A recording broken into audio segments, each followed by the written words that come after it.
Да бягаш към целта в бизнеса означава да работиш упорито, усилено, да имаш своя мечта, която да следваш неимоверно.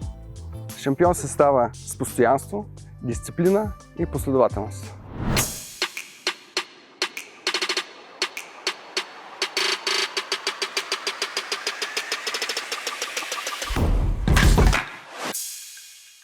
Не е важно да си първи в буквалния смисъл. Важно е да си първи в семейството си и да бъдеш удовлетворен от работата, която вършиш, която работиш. А после ставаш първи от само себе си. Казвам се Даниел Колев, на 36 години. Наша семейна компания е Металик АД, която обединява различни разнородни бизнеси.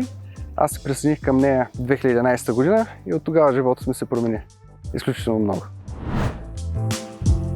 Бягането е моето хоби, защото ми помага, колкото и странно да се развличам и да си почивам докато го правя. Понякога дори слушам музика или много често си пускам аудиокнига и в същия момент ми дава възможността на трезва глава да работя това, което обичам. Скоростта в бизнеса е от огромно значение. Взимането на бързи решения, динамичната среда е в основата на добрата работа. За съжаление трябва да призная, че брат ми тича много по-бързо от мен. Мога да определя Даниел като ръководител, който е изключително целеустремен, всеотдаен, той е толерантен, той е предприемчив, той умее да разговаря и да изслушва колегите си. Предаването на щафетата в бизнеса следва да се свързва с предаване на опита, знанията и принципите, които се изповядват. Честността е най-важният принцип за нашето семейство. Да бъдем честни.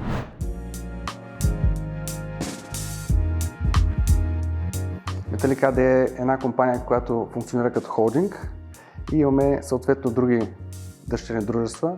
В компанията работят близо 2400 човека, създадена от баща ми Дечко Колев преди над 30 години с годишни приходи около 140 милиона лева.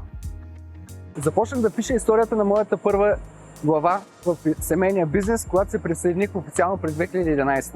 От тогава много неща се промениха, но един от съветите, който получих от баща ми тогава и съм запомнил и до днес, е, че има два вида работа – свършена и несвършена. Аз нямам усещането, че моят професионален път е предначертан. От малък винаги съм знаел, че ще бъда част от семейния бизнес и не го приемам като задължение. На мен ми доставя огромно удоволствие това, което правим. Едно от изключително значимите постижения на компанията е работата, която започнахме с една международна компания за производство на компоненти за багери. Интересното там е, че започнахме много плахо, с единични бройки месечно и благодарение на доверието, което в годините изградихме, вече почват да ни поръчват по над 200 компонента и повече месечно. И гордо мога да кажа, че всеки трети багер по света от тази компания съществува с наши компоненти.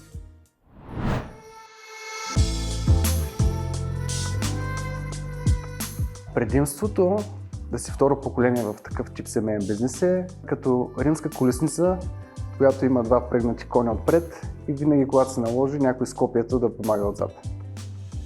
Но това съответно пък отнема възможността да се провалиш.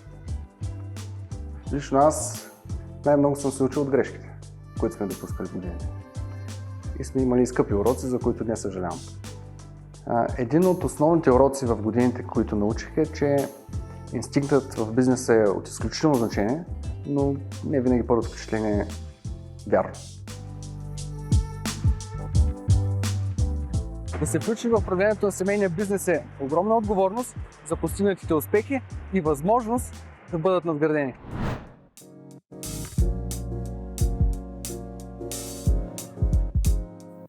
Каузите и инициативите, които подкрепяме с нашия бизнес са: първо, клуба по лека атлетика в Стара Загора, го поддържаме изцяло.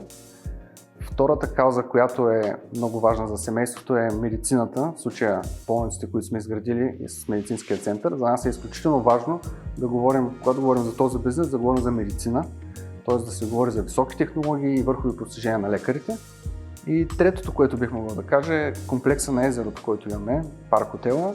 След облагородяването му и създаването му на функциониращ комплекс, и даде възможност на старозагорци да се разхождат в парка, докато преди беше едни развалини и просто не беше приятно място за съгражданите на Стара Загора. Това, което искам третите първи да постигнат живота си, е да надминат постиженията на първите първи и вторите първи. И разбира се, да не бягат в един коридор цял живот, а да правят неща, които те искат.